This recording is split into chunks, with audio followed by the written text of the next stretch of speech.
Shalom kids, apa kabarnya pada pagi hari ini? Teacher yakin kita semua dalam keadaan luar biasa sehat. Hari ini kita lanjutkan pembelajarannya di pembelajaran kedua dan pembelajaran ketiga. Sebelumnya kita berdoa dulu ya. Terima kasih Tuhan untuk penderitaan-Mu yang bersempurna dalam hidup kami. Sebentar kami akan memulai pembelajaran tematik kami. Kiranya Tuhan yang ajari kami dan tolong kami untuk memahami setiap pembelajaran dengan satu hati. Dalam nama Yesus kami berdoa dan mengucap syukur. Amin. Hari ini kita masih berada di subtema 1, selamatkan makhluk hidup. Subtema 1, tumbuhan sahabatku. Kita memasuki pembelajaran kedua dan pembelajaran ketiga. Nah, untuk pembelajaran kedua, ini tujuan pembelajarannya, silakan kamu baca.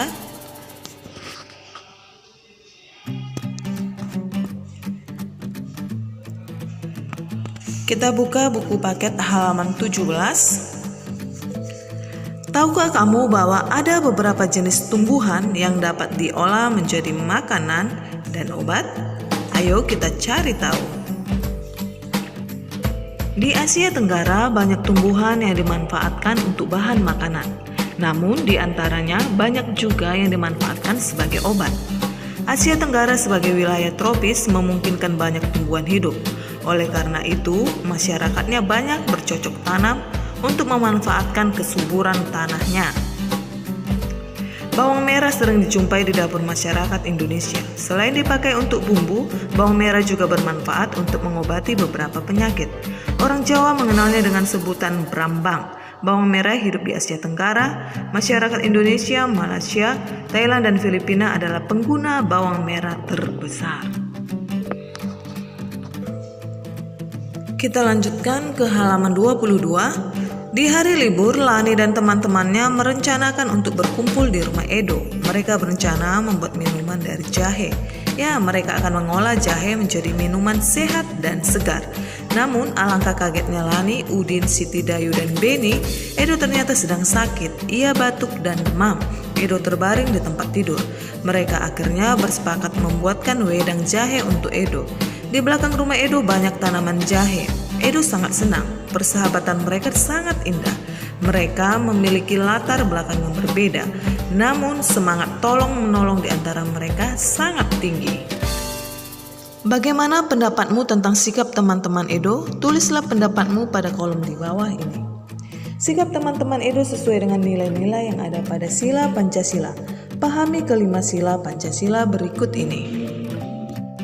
Ini dia sila-sila yang ada pada Pancasila. 1. Ketuhanan yang Maha Esa. 2. Kemanusiaan yang adil dan beradab. 3. Persatuan Indonesia. 4. Kerakyatan yang dipimpin oleh hikmat kebijaksanaan dalam permusyawaratan perwakilan. Dan 5. Keadilan sosial bagi seluruh rakyat Indonesia.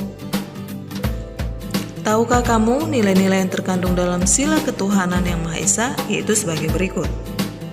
Nilai-nilai yang terkandung dalam sila kemanusiaan yang adil dan beradab juga sebagai berikut. Silakan kamu perhatikan. Ya, itu dia ya. Yang sila pertama, takwa terhadap Tuhan Yang Maha Esa, toleransi dan kerukunan. Sila kedua, mengenai persamaan derajat, menghargai hak asasi manusia, solidaritas dan juga perdamaian. Itulah makna-makna yang terkandung pada sila pertama dan juga sila yang kedua. Amati gambar berikut. Apakah gambar tersebut termasuk perilaku yang mencerminkan sila ke-1 atau sila kedua? Ayo kita perhatikan gambar yang pertama. Gambar yang pertama itu menunjukkan sila keberapa ya? Ya, betul sekali. Gambar tersebut menunjukkan sila ke-1, yaitu mengenai ketuhanan yang Maha Esa. Karena gambar mengandung makna kerukunan antar umat beragama. Nah, di situ ada beberapa gambar, yaitu ada gambar kedua, sedang memberi bantuan kepada yang membutuhkan. Gambar yang ketiga, gambar umat beragama yang berbeda-beda namun mereka beribadah sesuai dengan kepercayaannya. Nanti kamu tentukan ya, itu sila pertama atau sila kedua. Teacher yakin kalian semua bisa memahaminya karena tadi sudah dijelaskan makna dari sila ke-1 apa, makna dari sila kedua apa. Nah, gambar yang keempat itu membesuk teman yang sedang sakit. Lalu gambar yang kelima itu sedang belajar bersama, itu sila ke-1 atau sila kedua. Kita buka buku paketmu halaman 28. Manfaat tanaman bukan hanya pada buah dan bunga. Bagian tanaman lain yang dapat dimanfaatkan oleh penduduk Indonesia dan Asia Tenggara adalah kayu. Banyak produk seni yang terbuat dari kayu. Salah satunya adalah patung. Kamu bisa membuat patung seperti mereka. Namun kali ini kamu akan belajar membuat patung dari bahan lain, yaitu tanah liat atau lilin malam. Patung Nusantara terbuat dari tanah liat. Patung-patung tersebut sangat diminati, baik oleh wisatawan lokal maupun mancanegara. Ayo kita praktekkan. Amati aneka kerajinan patung tanah liat dari daerah Kasongan atau Jogja berikut. Bagaimana pendapatmu ketika melihat patung tersebut? Jelaskan. Coba kamu amati gambarnya. Bagaimana pendapatmu terhadap gambar tersebut? Apa saja keterampilan yang diperlukan untuk membuat patung tersebut? Menurutmu bagaimana cara membuat patung tersebut? Nah, proses pembuatan patung Nusantara dari tanah liat. Pembuatan patung tanah liat dapat dilakukan dengan teknik cetak, tekan, maupun ukir. Untuk teknik cetak, tekan, dan ukir sebaiknya menggunakan tanah liat plastis. Jangan menggunakan tanah yang terlalu lembek karena akan menyulitkan untuk memperoleh bentuk yang tepat, rapi, dan jelas. Tanah liat yang terlalu lembek akan lengket pada cetakan gips sehingga sulit diangkat dari cetakan dan sulit untuk diukir. Untuk kegiatan membuat patung Nusantara ini, kamu dapat menggunakan tanah liat yang dapat ditemukan di sekitar tempat tinggalmu. Jika di sekitarmu tidak terdapat tanah liat, maka kamu bisa menggunakan lilin atau plastisin. Kamu dapat membuat sendiri adonan plastisin dari tepung dengan langkah-langkah sebagai berikut. Nah, di buku paketmu halaman 29 itu ada cara membuat adonan plastisin. Kamu bisa membacanya jika kamu ingin mencobanya di rumah. Untuk membuat patung, boleh kamu coba dengan menggunakan plastisin karena tanah liat mungkin agak sulit mencari bahannya.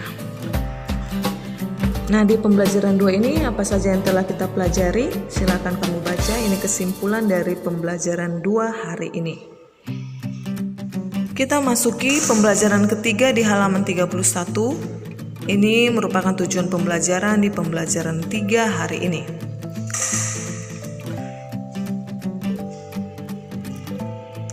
Padi, umbi-umbian, sayuran, dan buah-buahan yang kamu makan membuat tubuhmu sehat. Selain itu, kamu akan memiliki cukup energi untuk melakukan aktivitas.